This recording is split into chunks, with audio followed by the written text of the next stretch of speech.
सारा भारत मैंने देखा है, ऐसा कहने वाले बहुत कम ऐसे लोग देश में होंगे। ऐसा ही एक शख्स पुणे में है, तैजून करमाड़ा वाला, जिसने हाल ही में तकरीबन 63,000 किलोमीटर अकेले अपने गाड़ी में घूमकर सारा भारत देखा है, ऐसा वो कह रहा है। हमारे साथ तैजून है, उम्र उनकी 42 साल। यहाँ पर एक व्यवसायिक है, यानी बिजनेसमैन है पुणे के। कैसा अनुभव रहा है उन्हीं से पूछते हैं। जी तैजून, बताइए। जी हाँ। तो जैसे कि आपने बताया कि मैं एक एक्सप्लोरर हूँ और अभी मैंने एक ट्रिप कंप्लीट किया है जिसमें मैंने 63,000 किलोमीटर्स अपनी गाड़ी में अकेले भारत दर्शन कंप्लीट किया, जिसके अंदर मैंने इंडिया के सारे नेशनल पार्क्स जो है 106 में से 104 नेशनल पार्क्स मैं देख कर आया हूँ और 54 टाइगर रिजर्व्स है इंडिया में। 54 टाइगर रिजर्व्स घूम लिया है, 32 एलिफेंट रिजर्व्स है और 17 बायोस्फीयर रिजर्व्स है। और उसके अलावा हमारे देश में एक वर्ल्ड हेरिटेज साइट जो यूनेस्को सर्टिफाई करता है, एंडोर्स करता है, ऐसे 40 वर्ल्ड हेरिटेज साइट्स है जिसको मैं घुमा हूँ। सो दिस इज़ एक बहुत ही एपिक जर्नी था मेरे लिए और काफ़ी कुछ सीखने मिला ये जर्नी से मुझे। लोग दुनिया घूमने के लिए बेताब होते हैं। क्या हम कह सकते हैं आपने जो अनुभव किया है कि दुनिया क्या घूमना, सारा कुछ तो भारत में ही है, छिपा हुआ है, बस आपको उसके ढूंढने की जरूरत है? नहीं नहीं, बिल्कुल। बहुत India is a world in itself. हम लोग जो बोलते हैं कि अपना देश भारत एक अपने आप में एक दुनिया है और यहाँ में हर चीज़ है। आपको नेचर है, पहाड़ है, नदियाँ है, वाइल्ड लाइफ है, धरोहर जो हेरिटेज बोलते हैं, हेरिटेज प्लेसेस है घूमने के लिए, एडवेंचर एक्टिविटीज़ है काफ़ी। सो सब कुछ है हमारे देश में। अकेले घूमे हो, कैसी क्या सूझा और अकेले ही जाने का क्यों तय किया?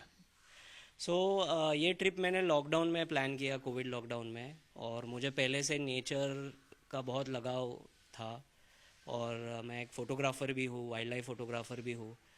तो मैं साल में 1-2 ट्रिप करता था और फिर मुझे ऐसा लगा कि अगर मैं ऐसे 1-2 ट्रिप ही करूँगा तो मैं कभी अपना देश का धरोहर, नेचुरल हेरिटेज और कल्चरल हेरिटेज पूरा कंप्लीट ही नहीं कर पाऊँगा 50-100 साल में भी। तो फिर बस मैंने प्लान किया और मैं निकल गया घूमने के लिए अकेले ही। एक सोलो ट्रैवलिंग का मज़ा अपना अलग होता है, आपको फ्रीडम मिलता है। और मैंने थोड़ा फुल ट्रैवलिंग किया। मेरी गाड़ी के ऊपर एक रूफटॉप टेंट है, उसमें कैंपिंग किया, जंगल में कैंपिंग किया, बीच साइड पे कैंपिंग किया। काफ़ी एडवेंचरस ट्रिप रहा पूरा। ये पूरे ट्रिप में सबसे रोमांचक कौन सा वो वाकया है, सबसे सुंदर ऐसा कौन सा वो स्थान है, या झील है या पहाड़ है? तो मुझे काफ़ी मोमेंट्स थे जो यादगार रहे मेरे लिए।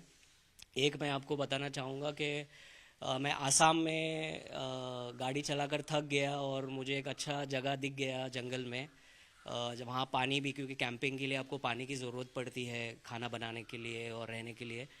तो मुझे अच्छा लगा तो मैं वहाँ रुक गया और रात को फिर मुझे आवाज़ आने लगी। मेरे रूफटॉप टेंट में मैं रुका था, मेरी गाड़ी के ऊपर जो रूफटॉप टेंट है।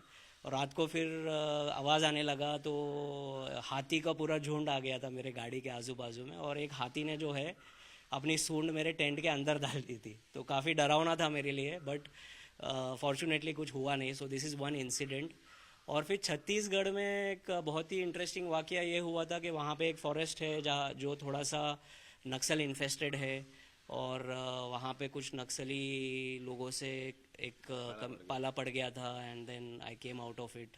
सो वो भी काफ़ी इंटरेस्टिंग एक्सपीरियंस रहा। जब हाथी का झुंड आपके टेंट के या कार के एसयू के आसपास आ गया और सूंड उन्होंने आपके टेंट में डाल दी, कितना डर गए थे? और तब फोटोग्राफी कुछ कर पाए क्या? नहीं, मुझे तो, मैं कुछ सोच ही नहीं पाया सर उस वक्त। बहुत ही डर गया था।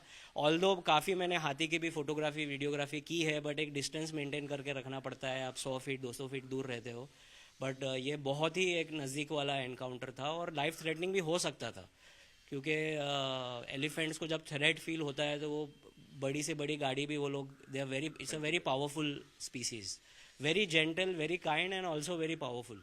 तो डर तो काफ़ी लगा था।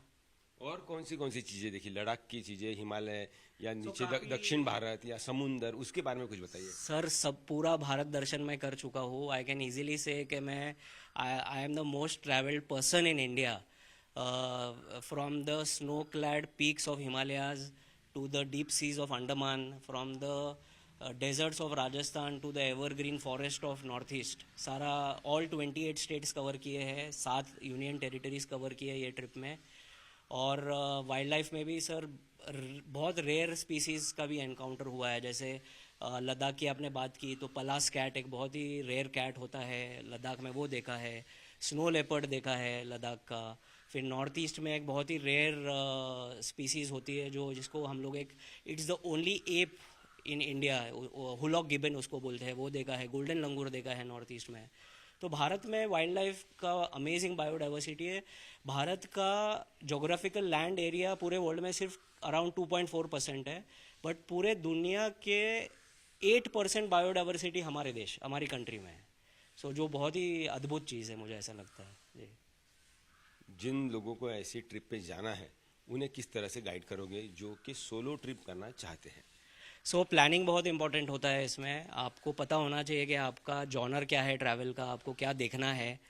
और मुझे 6 महीना लगा पूरा प्लान करने के लिए ये ट्रिप। और मैंने पूरी लिस्ट बनाई, काफ़ी सारी टेक्नोलॉजी का भी यूज़ किया, ऐप्स यूज़ किए रूट ऑप्टिमाइज़ करने के लिए, और शॉर्टेस्ट रूट लिया हर जगह जाने के लिए।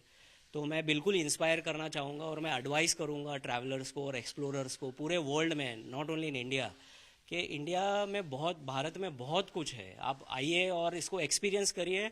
और मैं तो बोलूँगा भारत जैसा पूरे दुनिया में कुछ नहीं है। ये पूरे रोमांच भरे आपके सफ़र में ऐसी कोई चीज़ जब आप तूफान में फंस गए हो या बारिश में फंस गए हो और वहाँ पे आपको रुकना पड़ा, या तब जो सामना आपको करना पड़ा तब कहीं मन में सवाल आ गया कि मैं बहुत ही कठिन परिस्थिति से गुजर रहा हूँ? सो मैं नॉर्थ ईस्ट में था, मिज़ोरम में। और मिज़ोरम से फोंगपुई नेशनल पार्क से मैं मुरलिन नेशनल पार्क जा रहा था। एंड प्रैक्टिकली वहाँ रास्ता एग्जिस्ट नहीं करता है, पूरा पहाड़ी वाला रास्ता है और वहाँ लैंडस्लाइड होते रहते हैं। तो लगभग 120 किलोमीटर का रास्ता है ये 2 नेशनल पार्क के बीच में, जिसको कवर करने के लिए मुझे लगभग 16 घंटे लग गए। यूजुअली 120 किलोमीटर आपको 3 या 4 घंटे से ज़्यादा नहीं लगना चाहिए, इवन इन नॉर्थ ईस्ट। तो बीच में काफ़ी बारिश भी थी। And Mizoram 84% of the state is forest. It's the highest, सबसे ज़्यादा जंगल जो है वो मिज़ोरम में है। तो हमेशा वहाँ बादल रहता है। तो काफ़ी जगह मुझे कुछ दिख ही नहीं रहा था, बहुत सारे क्लाउड्स थे रास्ते में, लैंडस्लाइड्स थे, फिर बीच में बारिश भी आ रही थी काफ़ी। तो वो पैच जो था वो मेरे लिए सबसे एडवेंचरस और यूनिक था काफ़ी टर्म्स। कहीं कहीं लोगों ने स्वागत भी किया होगा, कहीं कहीं लोग गुस्से में भी आ गए होंगे, ऐसा कुछ वाकया? हाँ, सो जैसे कि हम लोग बात कर रहे थे कि मैं आनंद वन फाउंडेशन से जुड़ा हुआ हूँ, जो अर्बन फॉरेस्ट मूवमेंट है, सिटीज़न लेड मूवमेंट है। हम लोग अर्बन फॉरेस्ट क्रिएट करते हैं, डिग्रेडेड फॉरेस्ट लैंड या प्राइवेट लैंड ऐसा लेके। अभी तो फ़िलहाल पूना में ही ये एक्टिविटी हो रही है। तो मैं जैसे बड़े सिटीज़ से गुजर रहा था तो मैं लोगों को ये प्रचार कर रहा था ये कॉन्सेप्ट के बारे में, इट्स सोशल फॉरेस्ट्री और अर्बन फॉरेस्टेशन। तो मैं जैसे बेंगलोर, हैदराबाद, लखनऊ, ये सारी बड़ी सिटीज़ में जाके मैंने स्पीच दिया है, लोगों को बुलाया है, गार्डन्स में गया हूँ और उनको ये safe plant, safe trees, urban forest create करने के लिए प्रचार किया है। और उसके अलावा एक चैलेंज रहा है पूरे ट्रिप में कि बहुत सारे फॉरेस्ट्स में जो है ना टूरिज़्म पॉलिसी नहीं है इंडिया में। तो वहाँ पे फॉरेस्ट परमिट लेने के लिए थोड़ा सा चैलेंज था, क्योंकि फॉरेस्ट ऑफिस में जाना पड़ता है, गेट पे आप पहुँचते हो, फॉरेस्ट गेट पे पहुँचते हो, वहाँ permit, since there is no tourism policy, तो फिर आपको एक बड़े फॉरेस्ट ऑफिस में जाना है, वहाँ से परमिट लेना है और फिर गेट पे आना है। तो वो थोड़े से चैलेंजेस रहे हैं पूरे ट्रिप में, but there is nothing to regret. I consider myself as the richest man of India, क्योंकि बहुत घुमा है और बहुत सीखने मिला है मुझे। रिकॉर्ड तो हुआ ही होगा, Guinness book of world record में नाम दर्ज करने के लिए कोई प्रयास? हाँ, सो अभी वर्ल्ड रिकॉर्ड्स ऑफ इंडिया ने मुझे एक्नॉलेज किया है कि आई am the first person in India जहाँ पे मैंने सारे national parks, tiger reserves, biosphere reserve, elephant reserve देखे हैं। और इंडिया बुक ऑफ रिकॉर्ड्स जो एक अच्छा प्रेस्टिजियस ऑर्गेनाइजेशन है इंडिया में, उन्होंने रिकॉग्नाइज किया है this trip as the longest continuous exploratory trip of India, longest road trip of India. So ये दो है, और गिनीस में भी और लिम्का में भी मैंने अप्लाई किया है और उसका प्रोसीजर चल रहा है। So let's see. खर्चा? खर्चा टेंजिबली बताना थोड़ा मुश्किल है, बट मैं ये एज मैंने बताया कि आई am the richest man now. मैंने कितना खर्चा किया है वो बात अलग है, बट मैं जो सीख कर आया हूँ और जो विजडम और जो नॉलेज गेन करके आया हूँ, I become very rich. That's what I can say. तो देखिए, हमारे साथ तैजून है और कह सकते हैं कि ये देश का एकमात्र ऐसा व्यक्ति है, नागरिक है, जिसने देश भ्रमण किया है। 1.5 साल में तकरीबन 65,000 किलोमीटर उन्होंने अकेले उनके एसयूवी में सफ़र किया है। काफ़ी रोमांच भरे उनके अलग अलग अनुभव रहे हैं और ये सारे कुछ उन्होंने खुद के कैमरा से, ड्रोन से शूट भी किए हैं और वो खुद के यूट्यूब चैनल पर भी उन्होंने सब कुछ ये पब्लिश किया है। कैमरन गोपाल हरने के साथ पंकज खेलकर, पुणे, आज तक।